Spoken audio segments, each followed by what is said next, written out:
Hello मेरे प्यारे साथियों, आप लोग देख रहे हैं घोस्ट डायरी। अगर अभी तक आप लोगों ने हमारे इस यूट्यूब चैनल को सब्सक्राइब नहीं किया है तो अभी कर लें, क्योंकि हमारे इस यूट्यूब चैनल पर आपको नई नई भूत प्रेत की कहानी सुनने को मिलेगी। चलिए बिना देरी के को शुरू करते हैं। उत्तर प्रदेश के एक पुराने गांव भैरवपुर में एक वीरान हवेली थी। इस हवेली की पहचान दूर दूर तक सिर्फ एक वजह से थी। वहां से आधी रात को सजे धजे बारातियों और दुल्हन की परछाइयां गुजरती थी। गांव वाले कहते थे कि यह कोई साधारण दुल्हन नहीं, बल्कि शापित आत्मा है, जिसकी शादी कभी पूरी नहीं हो पाई। करीब 50 साल पहले इस गांव में राधिका नाम की एक लड़की रहती थी। राधिका अपनी सुंदरता और मासूमियत के लिए मशहूर थी। गांव भर के लोग कहते थे कि उसकी मुस्कान में कुछ जादू था।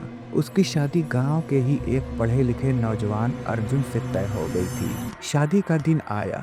पूरा गांव सज धज कर बारात का इंतजार कर रहा था।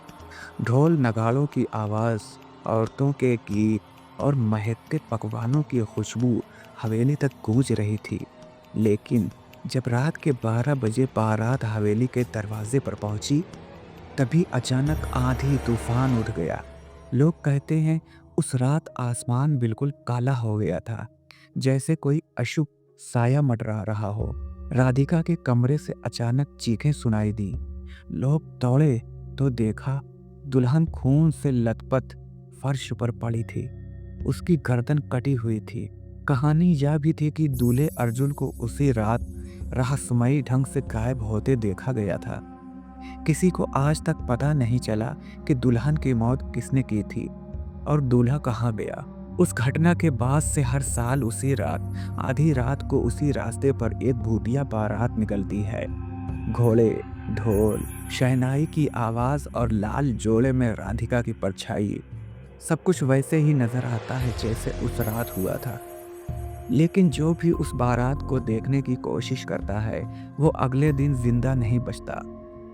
गांव वालों ने उस रास्ते को दुल्हन का रास्ता नाम दे दिया था। लोग सूरज ढलने से पहले अपने दरवाजे बंद कर लेते। भैरवपुर गांव में एक अफवाह थी कि अगर कोई उस रात दुल्हन की बारात को देख ले और बच जाए तो उसे इस शाप का राज पता चल सकता है। लेकिन अब तक जो भी कोशिश करता, वो कभी लौटकर जिंदा नहीं आया। गांव में हाल ही में 3 दोस्त आए थे, विक्रम, आदित्य और फरहान। ये तीनों शहर से थे और बचपन से ही रोमांच व रहस्यमयी चीजों की तलाश में रहते थे। विक्रम ने गांव के चौपाल पर बैठे बुजुर्ग से सुना कि आज रात वही रात है जब दुल्हन की बारात गुजरेगी। बेटा, सूरज डूबते ही अपने कमरे में ताला डाल लेना, नहीं तो पछताओगे। लेकिन तीनों दोस्तों के चेहरे पर डर के बजाय जिज्ञासा झलक रही थी। आदित्य बोला, अगर ये सच है तो यह हमारी जिंदगी का सबसे बड़ा रोमांच होगा। हमें इसे देखना चाहिए। फरहान ने थोड़ा डरते हुए कहा, लेकिन भाई, अगर ये सिर्फ कहानी नहीं हुई तो अगर सच में भूत प्रेत हुए तो? विक्रम ने हंसकर कहा, डरने की जरूरत नहीं। हम कैमरा, टॉर्च और मोबाइल साथ ले चलेंगे। सच्चाई रिकॉर्ड करेंगे और फिर सबको दिखाएंगे। रात के 11:30 बजे तीनों दोस्त गांव के बाहर उस सुनसान रास्ते पर पहुंचे जहां से भूतिया बारात निकलती थी। चारों ओर अजीब सी खामोशी थी। पेड़ों की डालियां हवा से चरमरा रही थी और अंधेरे में झींगुरों की आवाज गूंज रही थी। फरहान का दिल तेज धड़क रहा था। उसने धीरे से कहा, मुझे अच्छा नहीं लग रहा, कुछ अनहोनी जरूर होगी। लेकिन तभी अचानक रात के 12 बजते ही हवा तेज चलने लगी। ढोल नगाड़ों की आवाज दूर से आने लगी, जैसे कोई बहुत बड़ी बारात नजदीक आ रही हो। तीनों दोस्तों ने आंखें चौंधिया कर देखा। सड़क पर धुंध छा गई थी और उस धुंध में से धीरे धीरे घोड़े, हाथी और सजे धजे बाराती नजर आने लगे। सबके चेहरे अंधेरे में धुंधले थे, लेकिन उनकी आंखें लाल अंगारों की तरह चमक रही थीं। लाल जोड़े में सजी दुल्हन पालकी में बैठी थी। उसका चेहरा घूंघट से ढका था, लेकिन उसके होठों से धीरे धीरे खून टपक रहा था। विक्रम कांप गया, लेकिन फिर भी कैमरा ऑन कर लिया। वो धीरे से बोला, ये ये सब रिकॉर्ड हो रहा है, ये सच है। अचानक एक बाराती मुड़कर उसकी तरफ देखने लगा। उसकी आंखें जलते अंगारों जैसी थीं। उसके चेहरे पर ना मांस था ना त्वचा, सिर्फ खोपड़ी। उसने हाथ उठाकर तीनों को इशारा किया, बारात में शामिल हो जाओ। तीनों दोस्त की सांसें रुक गईं, टॉर्च अपने आप बंद हो गई, मोबाइल स्क्रीन पर ब्लैक आउट आ गया। और उसी वक्त उनके कानों में एक दबी हुई लेकिन बहुत ठंडी आवाज गूंज उठी, मेरे दूल्हे को ढूंढ कर लाओ, वरना तुम तीनों उसकी जगह दूल्हा बनोगे। तीनों दोस्त अब बुरी तरह फंस चुके थे। बारात उनके चारों ओर धीरे धीरे गोल घेरा बनाने लगी। ढोल नगाड़ों की आवाज इतनी तेज हो चुकी थी कि उनके कान फटने लगे। विक्रम कांपते हुए बोला, ये हमें जाने नहीं देंगे।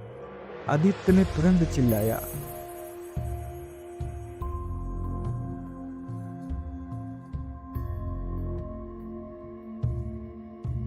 दौड़ो, जल्दी दौड़ो, भागने की कोशिश करो। तीनों अंधेरे रास्तों पर तेजी से भागने लगे। लेकिन अजीब बात ये थी कि वो कितनी दूर भी भागते, वापस उसी जगह पहुंच जाते जहां बारात खड़ी थी, जैसे पूरा रास्ता गोल गोल घूम रहा हो। फरहान पसीने में भीग चुका था। उसने हाफते हुए कहा, यह रास्ता शापित है, हम कहीं फंस गए हैं। तभी अचानक पीछे से हाथी की डरावनी चिंगार सुनाई दी। मुड़कर देखा तो पूरी हाथी बिना सिर के उनकी ओर दौड़ रहा था। तीनों जान बचाकर एक तरफ खेतों की ओर कूद गए, लेकिन खेत में उतरते ही उन्हें जमीन के नीचे से कंकालों के हाथ पकड़ने लगे। सैकड़ों हड्डियों के हाथ उनकी टांगों में उलझ गए। आदित्य चीख पड़ा, हमें खींच रहे हैं, ये हमें जिंदा नहीं छोड़ेंगे। उसी वक्त अचानक लाल जोड़े में सजी दुल्हन उनके सामने खड़ी हो गई। अब उनका चेहरा घूंघट से बाहर था। उसकी आंखें गहरे काले गड्ढों जैसी थी और होठों से लगातार खून टपक रहा था। उसने बर्फ जैसी ठंडी आवाज में कहा, मेरा दूल्हा कहाँ है? मुझे मेरे दूल्हे से मिलाओ, वरना तुम तीनों में से एक हमेशा के लिए मेरा दूल्हा बनेगा। तीनों दोस्त तो जड़ हो गए। उनके पैरों के नीचे से जमीन खिसक गई। विक्रम हकलाते हुए बोला, तुम चाहती क्या हो? दुल्हन धीरे धीरे उनकी ओर बढ़ी। उनके पांव जमीन को छू भी नहीं रहे थे। हवा में उसकी पायल और झनकार गूंज रही थी। वो आदित्य के करीब आकर रुकी और उसके कान में फुसफुसाई, आज रात तुम मेरी शादी पूरी करोगे। दुल्हन की आंखें अंगारों की तरह जल रही थी। उसका खून से सना चेहरा आदित्य के इतना करीब आ चुका था कि उसकी आंखें सांस भी रुक गई। विक्रम और फरहान ने पूरी ताकत से चिल्लाया, नहीं, उसे छोड़ दो। लेकिन तभी पूरी बारात एक साथ ठाका मार कर हंसने लगी। उनकी हंसी किसी कब्रिस्तान में गूंजती लाशों की कराह जैसी थी। दुल्हन ने आदित्य का हाथ कसकर पकड़ लिया। उसकी हथेली से खून टपकने लगा, जैसे उसने लोहे के कीले गाड़ दिए हो। आज मेरी शादी अधूरी नहीं रहेगी। उसकी आवाज हवाओं में गूंज उठी। धीरे धीरे आदित्य के शरीर पर लाल रंग का शादी का जोड़ा उभरने लगा। उसकी आंखें धुंधली पड़ रही थीं, जैसे वो इंसान से आत्मा में बदल रहा हो। फरहान और विक्रम ने उसे खींचने की कोशिश की, लेकिन उनके हाथों से धुआं उठने लगा, मानो आदित्य अब इंसान नहीं बल्कि किसी और लोक का हिस्सा बन चुका था। तभी विक्रम को बुजुर्ग की बात याद आई। उसकी आत्मा को मुक्ति तभी मिलेगी जब उसे सच पता चलेगा कि उसके दूल्हे के साथ उस रात क्या हुआ था।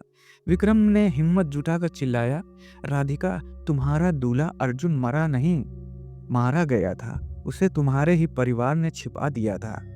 उन्होंने तुम्हारी शादी रोकने के लिए तुम्हें मार डाला और सारा इल्जाम अर्जुन पर लगा दिया। ये सुनते ही दुल्हन चीख उठी। उसकी चीख इतनी भयानक थी कि पूरे खेत हिलने लगे। बारात एक एक करके धुएं में बदलने लगे। दुल्हन की आंखों से आंसू बहने लगे, लेकिन उन आंसुओं में भी खून था। उसने कांपते हुए कहा, तो मैं अपने ही अपनों की शिकार थी। धीरे धीरे उसका चेहरा सामान्य होता गया। उसकी आत्मा ने आदित्य का हाथ छोड़ दिया। लाल जोड़ा राख में बदल गया और उसके पूरे शरीर से धुएं की लपट उठी। आखिरी बार उसने आदित्य की तरफ देखा और बोली, तुम्हें अब डरने की जरूरत नहीं, मेरी बारात अब कभी नहीं निकलेगी। ये कहकर उसकी आत्मा राख बनकर हवा में उड़ गई। ढोल नगाड़ों की आवाज बंद हो गई। खेत में सन्नाटा छा गया। विक्रम, आदित्य और फरहान कांपते हुए गांव लौट आए। धन्यवाद मेरे प्यारे साथियों।